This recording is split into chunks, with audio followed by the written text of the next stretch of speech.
to you because Yeah, I've been excited. yeah, like once I found your profile and you came across my timeline, I was like, oh my gosh, I got to talk to this girl. First of all, the cleverness of the name of the organization is what drew me. Broken Brown Egg. I was like, that's like brilliant. And then Oh, and then, just reading about the organization itself, it really spoke to my heart. Um, I have, as some of the women who have followed USA Fibroid Centers and the ambassadors may know our stories, but, I've had a fibroid issue for over 13 years, and I've had invasive surgeries. I was, went to the intensive care unit after one of my first invasive surgery because of my fibroids. I was hemorrhaging. I dealt with anemia and all these issues. And then, later on, I dealt with infertility and still dealing with infertility. So, I come to this conversation as a woman who not only just wants to help other women understand what's going on with them, but also as a woman myself who's in the fight, who's dealing with infertility. yeah. So it's a gem that people like you exist who want to inform other women about, the resources that we have out there, for infertility, and also show some empathy, for the Yeah. self. So Yes, and modeling it for other people of like, this is what you should say, because there's plenty of people who have no idea what to say, yeah. and they love to say the wrong thing a lot. Oh, So modeling, this is what you should say, or this is what would be more helpful, or this is what it feels like. Maybe the person in your life doesn't know how to say it, but I've been in it this long that, I'm a book at this point. I just say it because I feel like there's no reason for me to not. But that helps somebody who feels less comfortable, or who feels like, I don't even know how to verbalize what I'm experiencing right now. I don't really know how to say it. So that's what I try to do. exactly. And I'm telling you, it's for the women on this call, you need to be calling your homegirls and tell them to get on this call too. If you're struggling with infertility and your sister circle has all well-meaning says something to you along the lines of, oh, you can just adopt, or Mhm.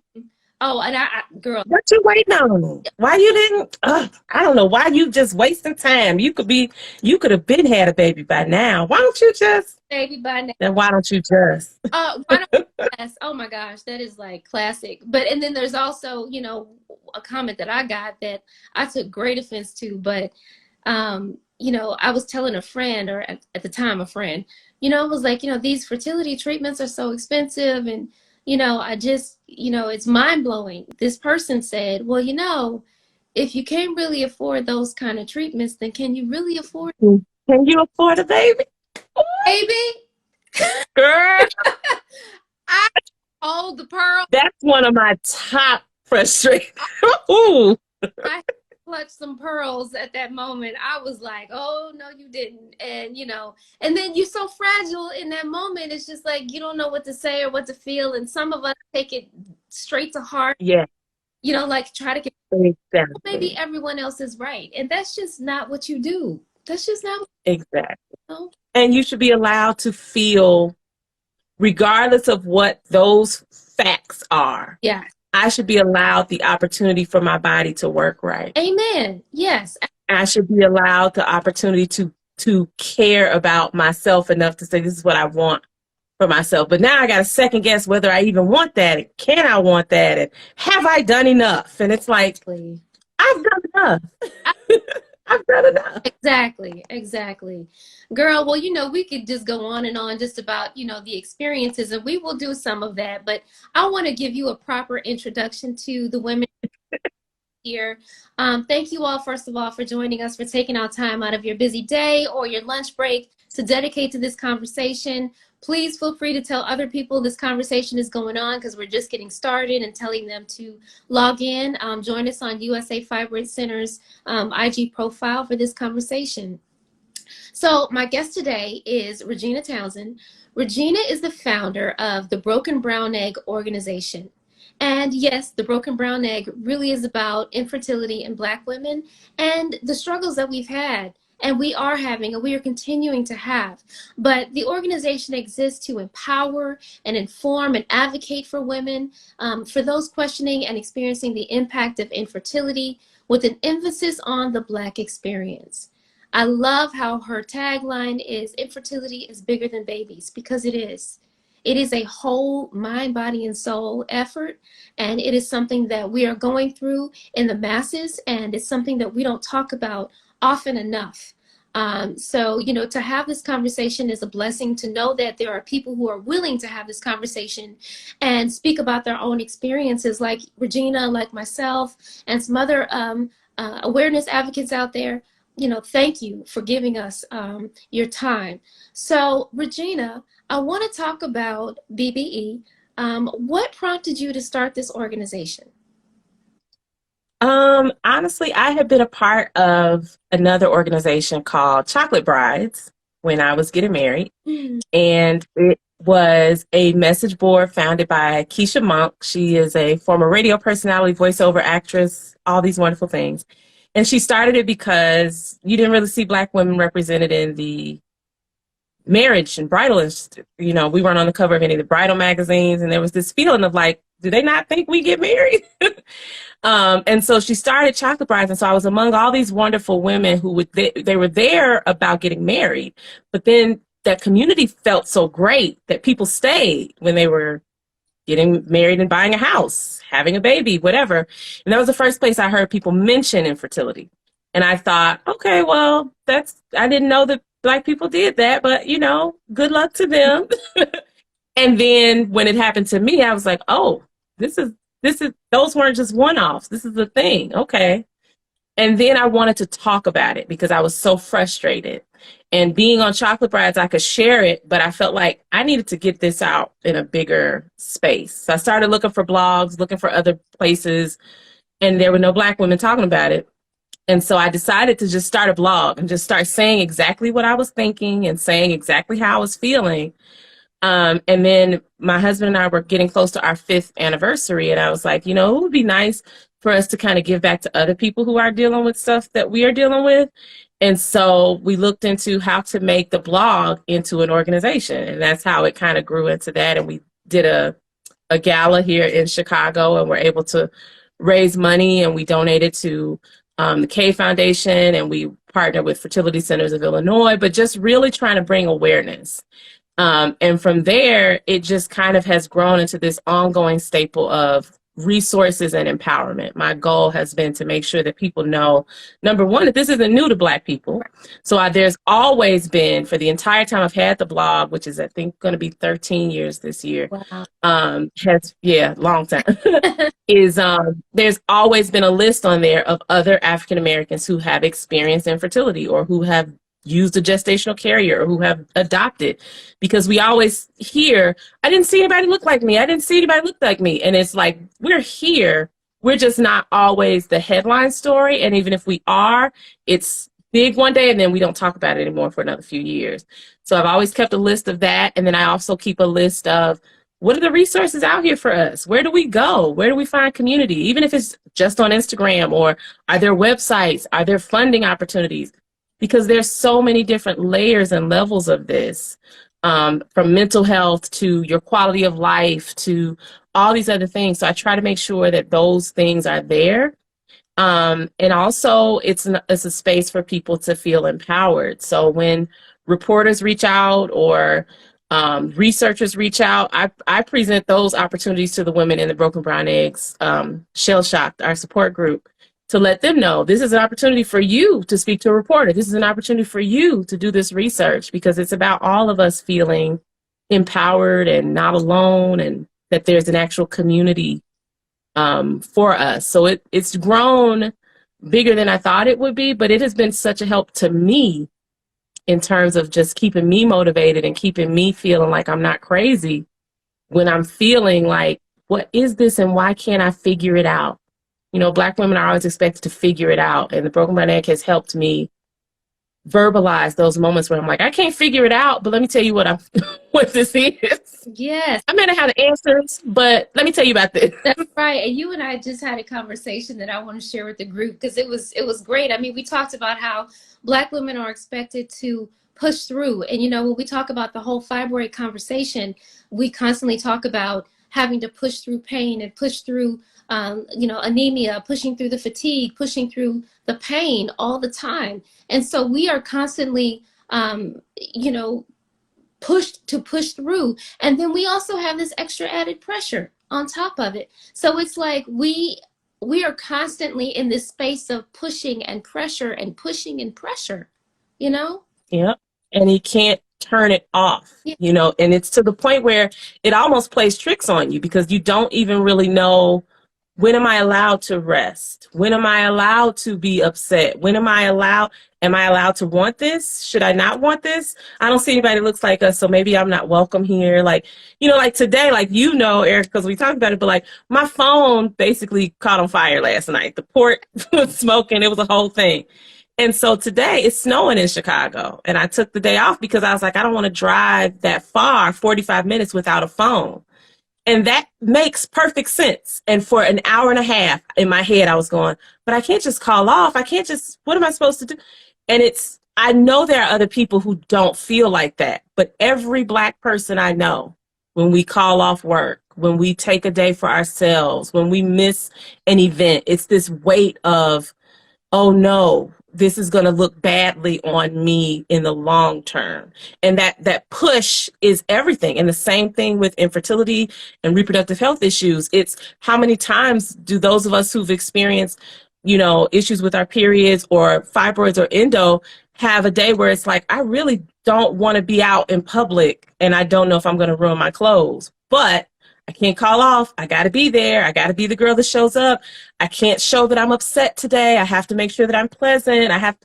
There's all this pressure on top of pressure, and there's no release valve. And what that turns into is you eating bad, you binge watching stuff that you shouldn't, you start to self-medicate because there's no place for us. There's no rest for us. And it's so unfair. It's so unfair. Yeah, no rest for the weary, honey. Never. Yeah, yeah. I used to get people who would say, why do you need a space for Black women? Why does it have to be? Because infertility affects all of us. I would get a lot of those messages. And it was like, well, yeah, but there are different layers to my experience of it than yours. It may be painful for you and painful for me, but your painful is different. It's just different.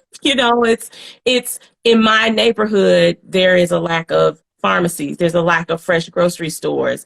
There is clinics for dialysis and this, that, and the other. But in your neighborhood, I see a fertility planning center and a dermatologist and all these other specialist services that say that you deserve it and I don't. Yeah. So yes, the infertility is painful, but also so is my feeling that I don't even deserve to want more for myself. I'm supposed to be comfortable and just be happy. Just be glad that, you got a good job. Just be good with the job. That's more than you expected to get. Yeah, that are people who already have children saying, you don't want this, this thankless job. You don't want this, girl. Take your time. Just like people tell you with marriage, take your time. You don't want to do this, and focus on your career, focus on this and that, focus on something else other than what your spirit is telling you to focus on. That part, is really what gets, my spirit. That's the part that bothers me so much, is that we are self-sabotaging each other. Sabotaging and each other, Yeah. One of the things I wanted to talk about too is, in our initial conversation when you were saying that why you started Broken Brown Egg, fibroids had something to do with it. I'm gonna let you tell that story in your own words. For me, it was more PCOS. But when I was learning more about what things were affecting us differently, that's when I started to learn about fibroids and endometriosis and even PCOS in general I had never heard of. Yeah. And there were all these commercials that would play on the Black stations here in Chicago. I would hear these radios say, here's your treatment for fibroids with no hysterectomy needed and all these things. And it was always with like Anita Baker in the background or something. And I remember I was always like, well, what the heck is what even is that? And I remember that a friend and I, when I was learning about my PCOS and she was trying to get a diagnosis for hers, we spent a lot of time sitting in emergency rooms and in doctors' offices together, because when I didn't have insurance or when she didn't have insurance, we were just each other's waiting room buddies. And I remember us being at one of the hospitals on the south side of Chicago, and they had just ushered all these Black women into this waiting area where they were all waiting to get x-rays or ultrasounds.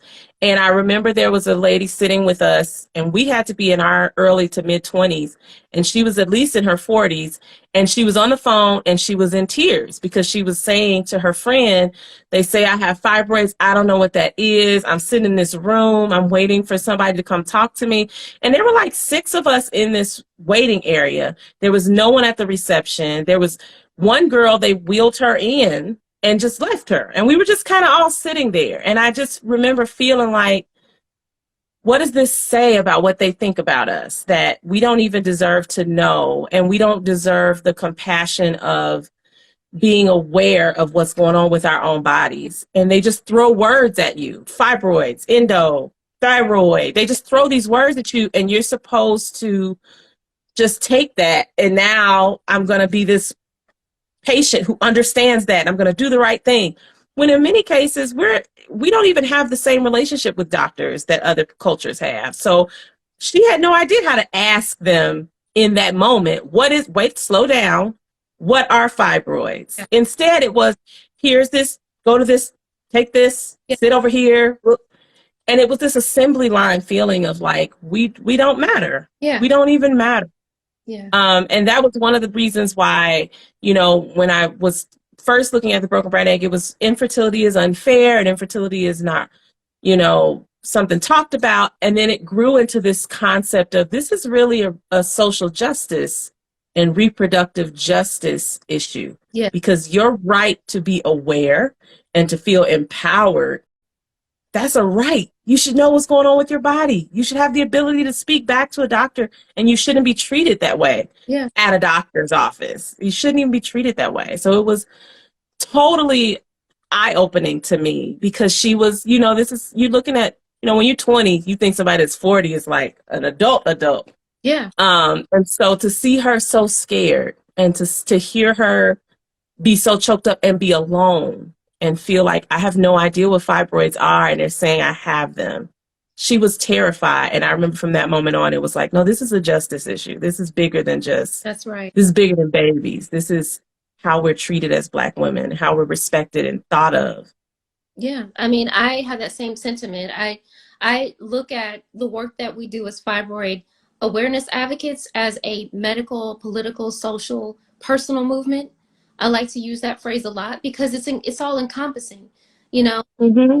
Our care from head to toe that is centrally focused at our core, because our core is what's being affected by all of this. For those of you who are just joining us or who've been on for a minute, she's made a lot of references to PCOS. If you don't know, that's polycystic ovarian syndrome. It's a condition in which the ovaries produce an abnormal amount of cysts or androgens that produce cysts in the ovaries. Mm-hmm. So some women do have that.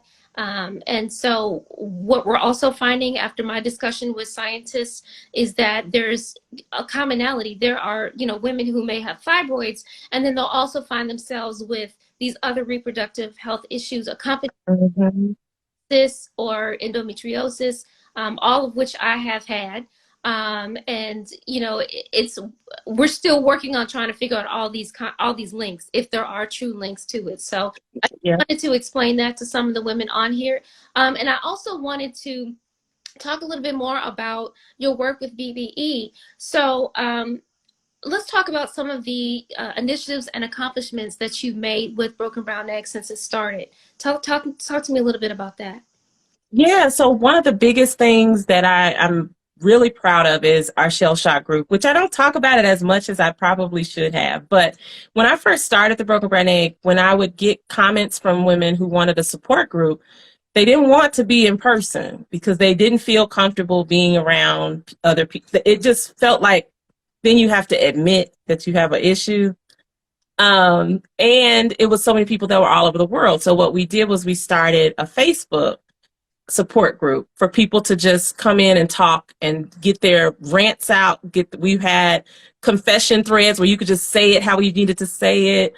That group actually supported me when I was going through my my own journey, but also during our journey, we attempted an adoption and it became a foster care placement. And that group kind of really helped hold my hand through that. And there's also in that group, there's clinicians and people who are in other areas of this journey who can give support or advice or just kind of understand what real patients are asking. So the Shell Shock group has been around, it'll be 10 years this next June, I think. And we're actually about to move it off of Facebook so that we can have a little bit more freedom with it. And we're going to ramp it up to have a little bit more interactive opportunities for people. And that's also where I do the empowerment opportunities, like I mentioned, where if a reporter or a researcher or really anybody who's trying to get in touch with Black women and couples who are experiencing this, they reach out to me and then I put the empowerment opportunities to them and they get a clear understanding of why this is important, how this helps, contact information for these reporters. And that's been a really important thing for me in terms of adding some kind of value to the group beyond just support. It's how can we support even those who haven't found the group yet? And that's by giving people their voice. The other big thing that we do every year is a Mother's Day wine sip. So I usually will make myself available on Mother's Day and we just rant. You bring your beverage of choice and you get to just say what you wish you could say. You know, you get to get that support from other people who get it. It's grown. It's now called Mosaic and we do it every single year, either the Saturday before Mother's Day or on actual Mother's Day. And it's a way for you to kind of feel seen because you can feel really ignored and lost in the shuffle during the Mother's Day time of year. So that's our other big one. And we've grown into a few other things that we try to do. So we're going to be doing more craft nights, which again, it's really just having an opportunity to talk, to say what you want to say, to speak to people who get it, you know, and then trying to partner with as many of the other organizations as possible. It's really important to me that people know that there are resources out here and that they recognize that this is not competitive, this is support. So any other fertility organization that has an understanding of the different needs of Black women and people of color, I'm all about, I will shout you out, I will add you to the site. You know, I'm big on that and making sure that people understand that we're building a community here. There's room for all of us, and the more of us that are speaking,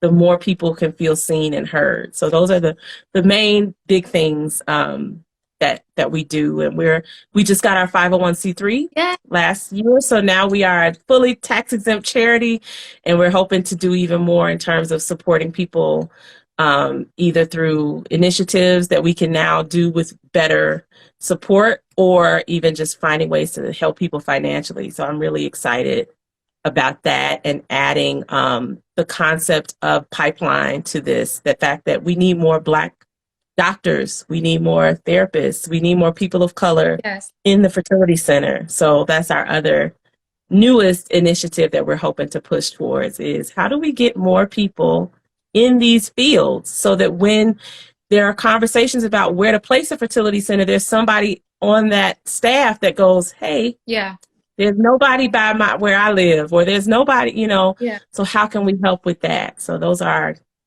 what we do. And it's really in tune also with what the USA Fibroid Centers does, because the USA Fibroid Centers, which are part of the USA Vein Clinics, are right in the neighborhood. They're right in the community. There's, you know, ones in the Bronx, there's ones in Brooklyn, there's ones, in Dallas where I am, there are 2 locations right in the neighborhood. They're accessible to people. So it's so important to be right where the people are, to not just hide yourself in a hospital or, be in a nice neighborhood, quote unquote, but just to be someplace where the people are and where the people can get to you.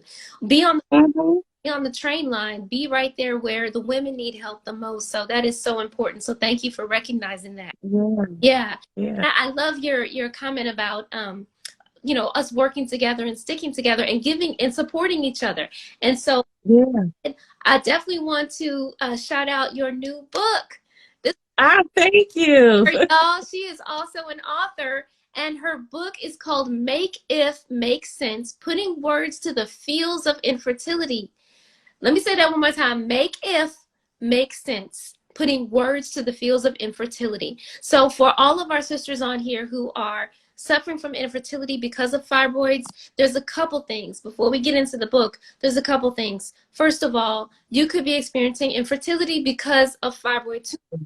If you are, you need to contact USA Fibroid Centers. You also need to have the conversation with your doctors Yeah. about your options. Doctors will not always give you all of the treatment options. They specialize in a specific option. So that's probably the option that they're going to offer you.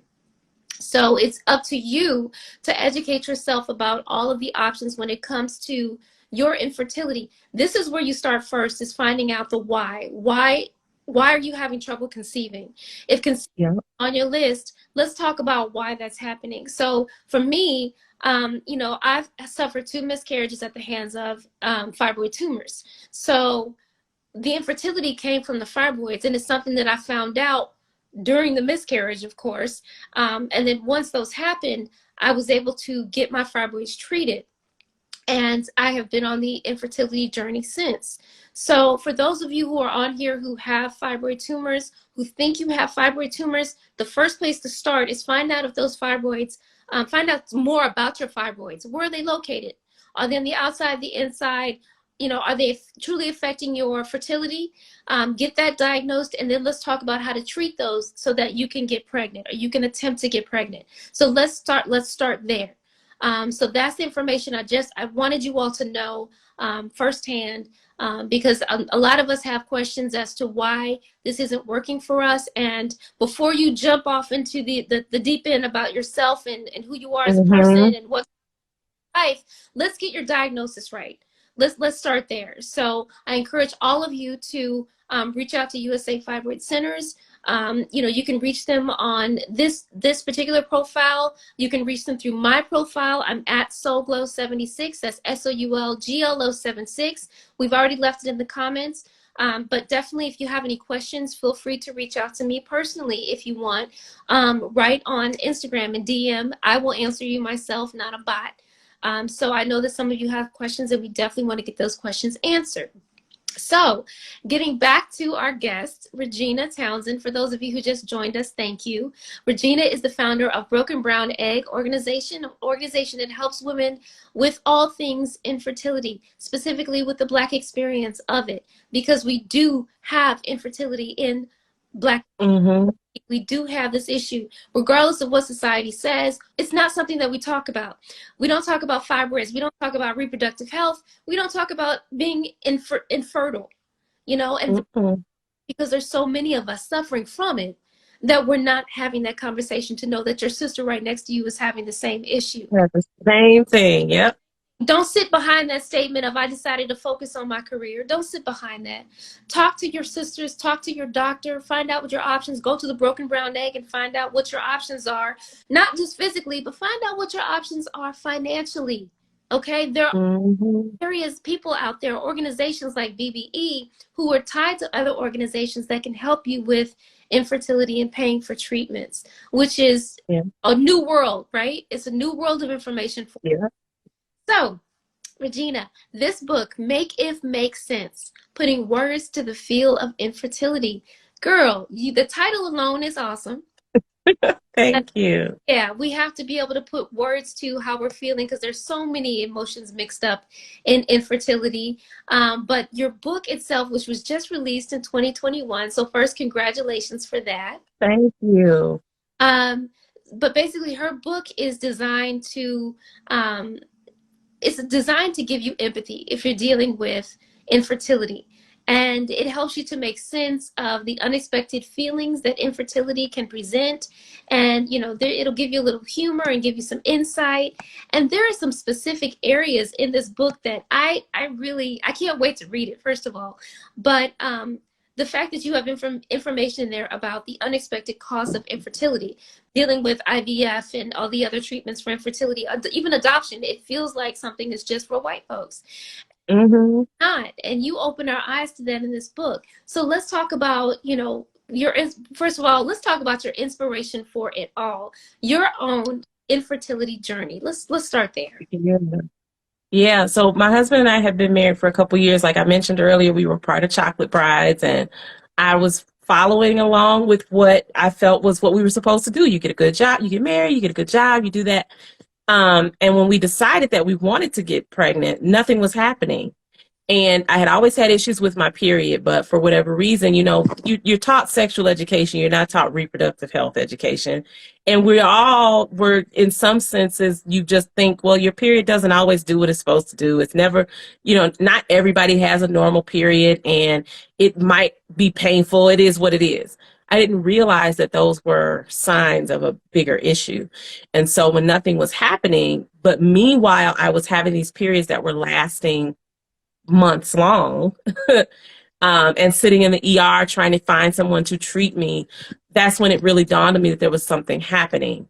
And it took that frustration of feeling like nobody was listening to me and nobody was helping me for me to start the blog.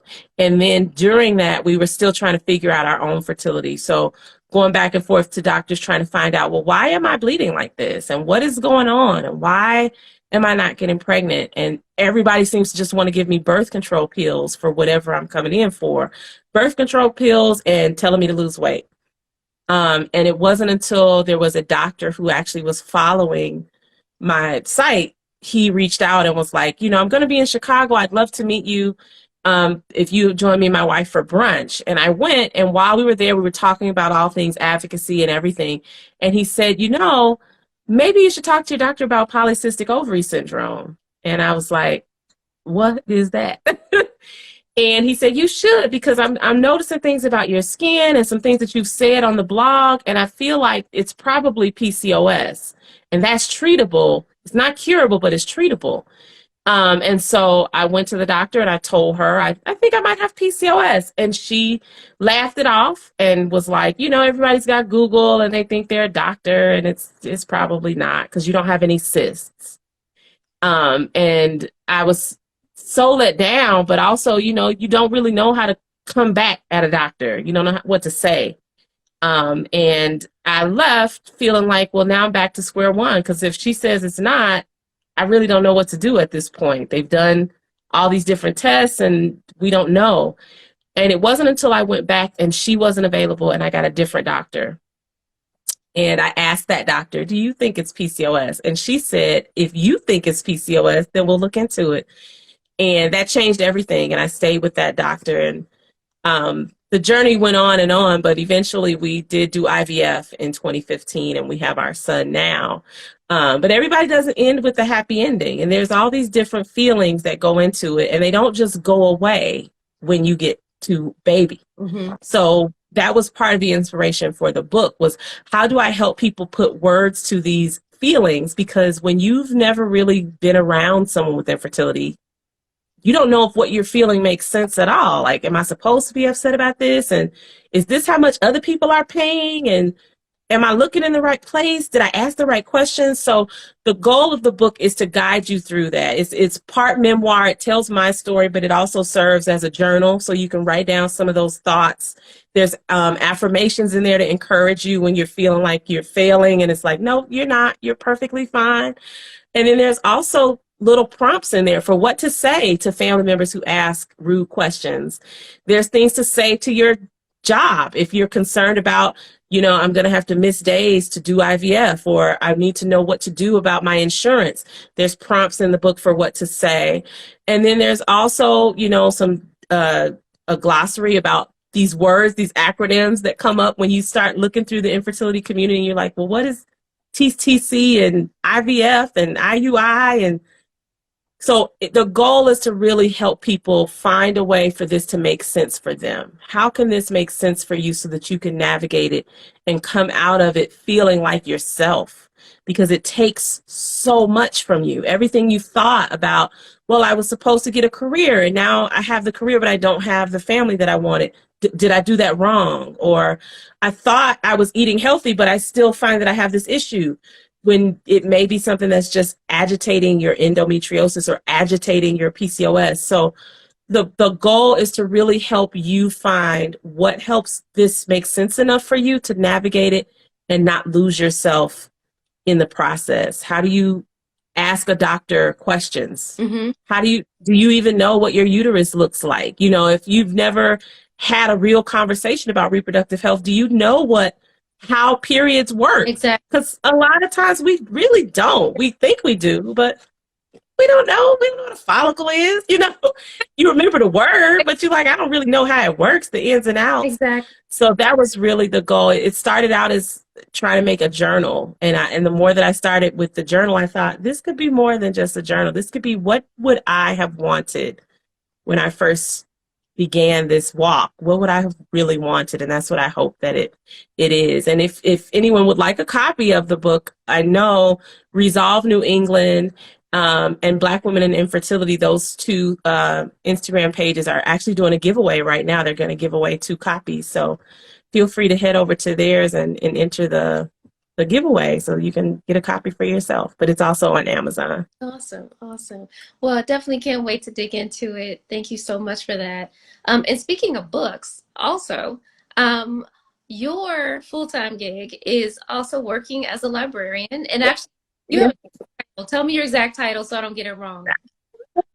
I am the manager of young adult services. So Okay. I work specifically with teenagers. Yeah. And I've worked with teenagers for years. Yeah. Yes, yes. And one of the conversations that we have, and Dr. Cass Nelson, the CEO of USA Fibroid Centers, a conversation I've had with him is about educating young women about reproductive health and things that could go wrong and things that they should look out for, you know, at a younger age that might even teach us something about how fibroids act.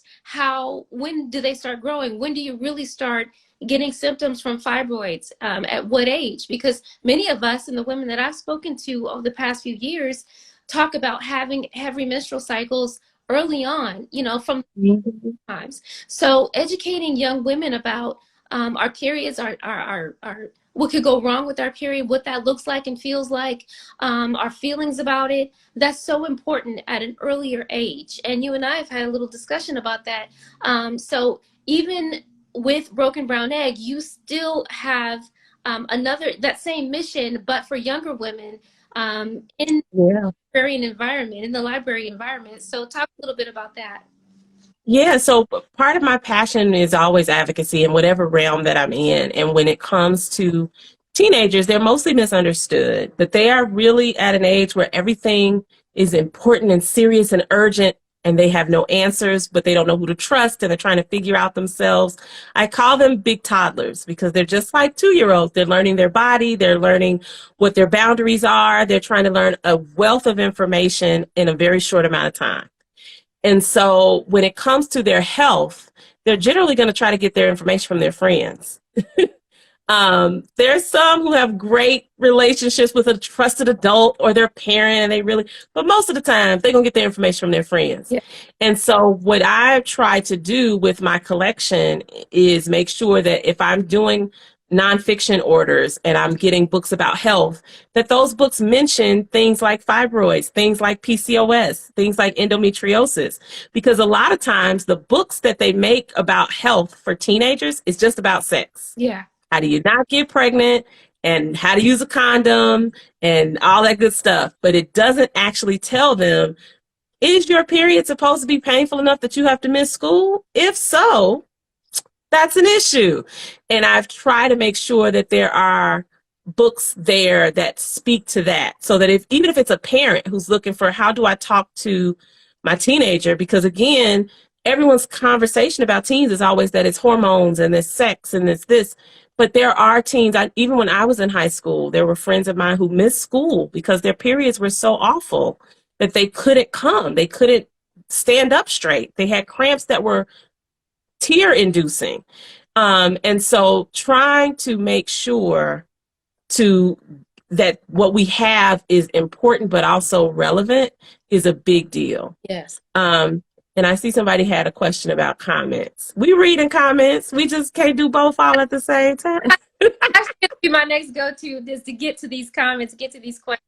But no, it's very important for us to start at younger ages to, you know, educate young women and not make the conversation about periods bad, not make something that's supposed to be like a quiet thing in the corner, you know, something that we're only supposed to talk to the doctor about, you know, once a year, but, you know, or just like you said, just get information from your friends who are probably nearly as clueless. Yeah. And I try to make sure also that, again, like you said, that it's not this shame taboo. I keep in my teen space, I keep what I call a comfort cabinet that has free tampons, free pads, lotion, combs, things like that, because everything is so secretive. And it's like, you will not ask the questions you need to ask if you're ashamed of what you're dealing with. Right. If we make it where there's no shame, then it's easier for you to just have a, hey, does this make sense? Yeah. You can ask those questions without feeling this embarrassment. And so getting young people this information will help also, because I hear so many women who are in their mid to late 30s who feel like, why didn't anybody tell me this sooner?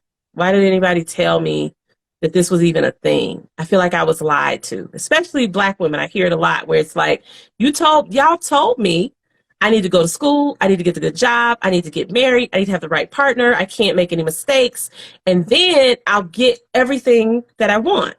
And so many, when they find out that they're dealing with fibroids or they're dealing with something else that is affecting their quality of life, and they feel like nobody told them about it, it's this insurmountable grief that I feel like I was lied to. Why didn't anyone tell me this sooner? And I would have taken care of it sooner, or I would have at least tried to do more sooner. Yeah, absolutely. So I do want to address some of the conversation down here going on in the comments.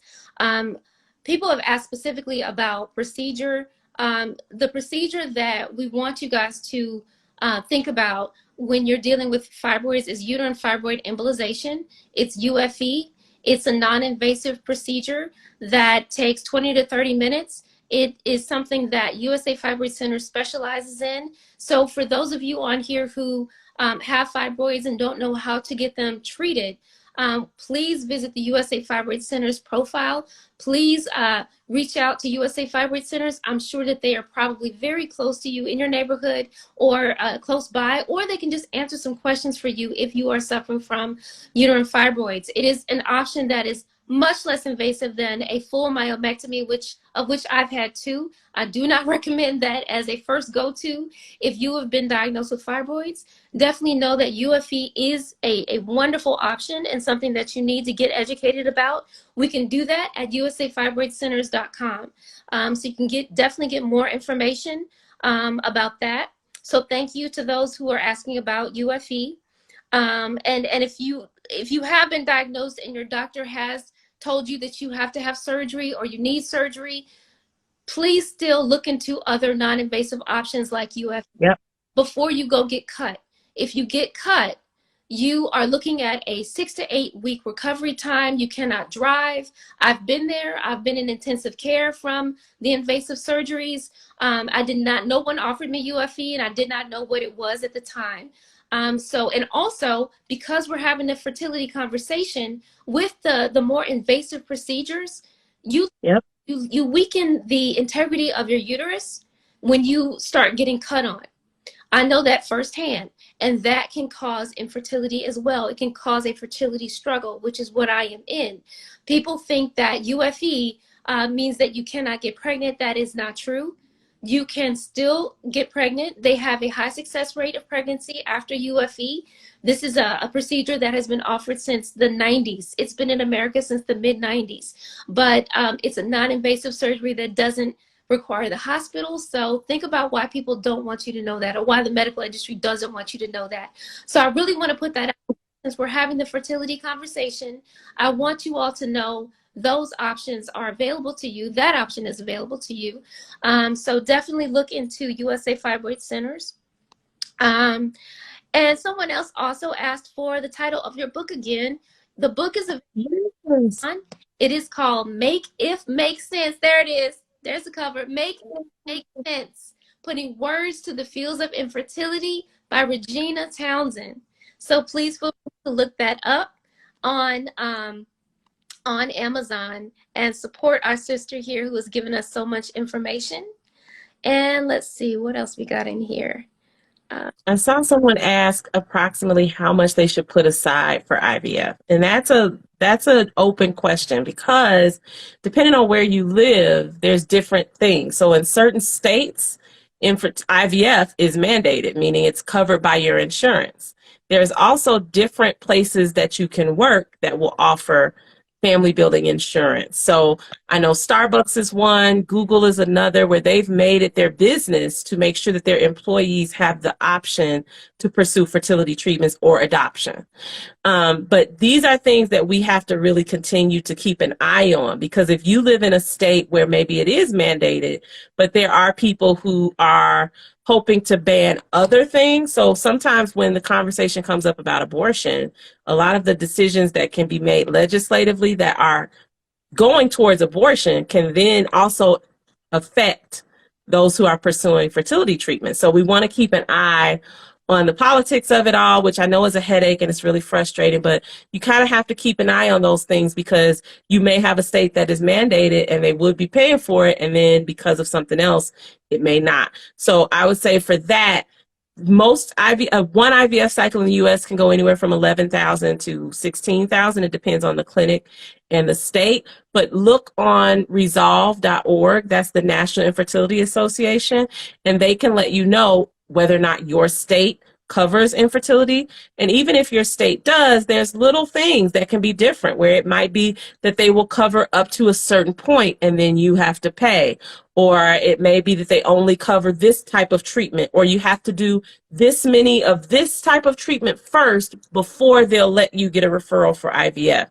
So it gets a little murky, but there's hope. There is hope. I know it sounds overwhelming, but once you kind of get a handle on who to ask the questions, so your insurance company, your job, your HR department, looking at your state, and then investigating the clinics in your area, because there are also places that offer grants, scholarships, family building, financial support. So there's options out here. I know it may seem overwhelming, but there are options.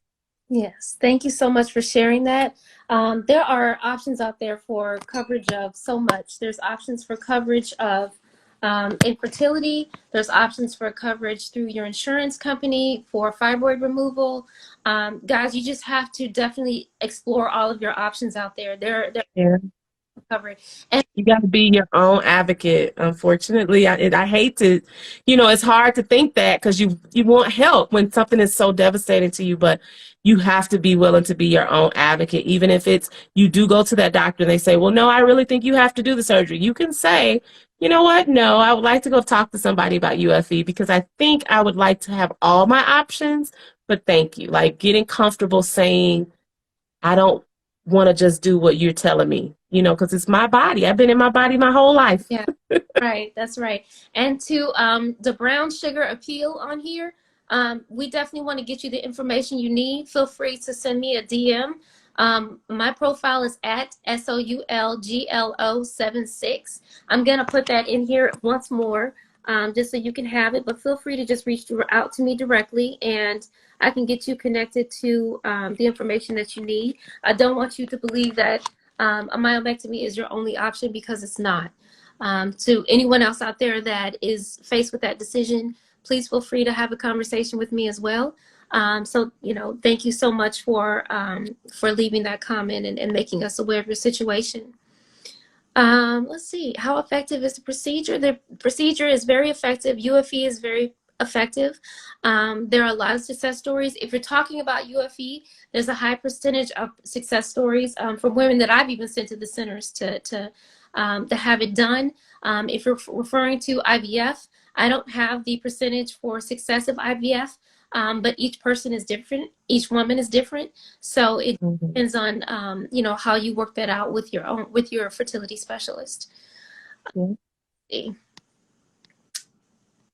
are welcome. Let's see. I think we may have covered all the questions here. Let's see. Yeah, I see it more. I'm scrolling while you're scrolling. I just want to make sure I don't want anybody to feel like they weren't heard. Yes, I want. Because it's a sensitive topic, and you know it's hard to find these answers, and sometimes you can really feel like there aren't any answers, but there are so many other people dealing with this every day. Yes. Who are willing to share what they learn and share the resources and their voice. So it's overwhelming, but it's manageable. Yeah, I mean, you have even, you know, more celebrities speaking out about their fibroid journey, about their journey with infertility. I know Michelle Obama talked about having IVF. There are people who in the spotlight who are speaking out now about, you know, this issue because it's so common. And fibroids, having fibroids is not a choice. It's not. For no matter what you do, who you are, how many followers you got, who, you know, it doesn't matter. Fibroids is not a choice. They don't discriminate. They just, fibroids are fibroids. So, you know, fibroids and infertility, unfortunately, have a relationship. And we want to make sure that people receive the treatment that they need for fibroids so that they can increase their fertility beyond these issues, beyond these tumors. So barring any other questions that we have out there, Regina, I think that we have, you know, covered the span of the conversation for now. I want to leave it up to the people who have joined this call to continue the conversation by following you at Broken Brown Egg on Instagram. And that they check in with us and follow us here at USA Fibroid Centers to get started on treating their fibroid tumors. But then, you know, when they're looking to conceive, they're looking for the next step beyond that. You have the resources with Regina and Broken Brown Egg. Get her book, Make If Make Sense, Putting Words to the Fields of Infertility. I definitely cannot wait to read that from cover to cover. And so we want you all to be armed with all the information that is available to you and all of the resources that are available to you. And so that you don't just have the deer in headlights effect when you get your or are offered invasive treatment. We want you to know where you can go for all that information. So I want to thank Regina for joining us today on this live. Thank you so much for taking out an hour of your day to. Thanks for having me. This was so much fun. Yeah, I mean, I know the conversation can go on forever when it comes to infertility and the experiences that we've had, but we want to make sure that women have what they need. And we want to thank you for being an advocate for women as we are as fibroid fighters, as USA Fibroid Centers. We are advocating for women dealing with fibroids. Women of all colors, and we know that this disproportionately affects Black women, but we want to thank you for your work and for who you are into. Thank you. I appreciate it, and I think the same. All of us that are out here willing to lend our voices, especially those of us like you, Erica, who are in the fight currently and still trying to advocate. That's a very hard line to walk. Yeah. And so I appreciate and respect everybody that's in this village with us. And I think that we're turning a corner. I do think that we're turning a corner. Yes, I agree too. And just to answer some of the last minute questions coming through, there is a USA Fibroid Center in New York. There are a few locations actually. So I encourage you to go to usafibroidcenters.com where you will find a locations map so you can find the location that is closest to you. They have neighborhood locations.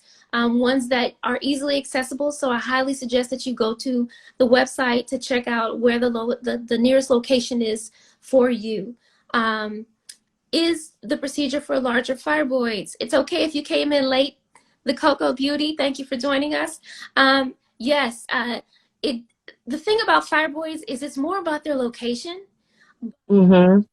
as to how they affect your body. But, you know, fibroids do come in all different sizes. So you need to go and get evaluated so that the doctors at USA Fibroid Centers can let you know if that is an option that is available to you. Typically, fibroids can come huge, they can come small, you know, so they are equipped to handle fibroids of all different sizes, but you need to go get evaluated. So again, encouraging you to go to USA Fibroid Centers and get your free consultation, get the conversation started so that you can find out if you are a UFE candidate. I've personally talked to 2 people who've gotten UFE in the past month, and I'm so excited for them because they are, they feel so much better. And Your quality of life their improves. quality, Your quality of life improves. their quality Yeah. of life improved. The procedure was non-invasive. They were in and out. I talked to them within a week and they were back to driving and back to work. And, you know, that's just something that you won't get with an invasive surgery. So I encourage you to call USA Fibroid Centers and find out if UFE is right for you. I sincerely encourage you all to do that. So thank you all for joining us today. If you have any other questions beyond this Instagram Live, please feel free to reach out to us in DM. Please feel free to reach out to me at SOULGLO76. I will be more than happy to point you in the right direction. Please feel free to have the conversation about infertility with Miss Regina Townsend at Broken Brown Egg right here on Instagram. Regina, thank you again. Blessings to you in the new year, and we hope Thank you. all of your efforts are just that they grow exponentially. Thank you so much. Thank you so much. Have a good day, everybody. Bye, you guys. Thank you.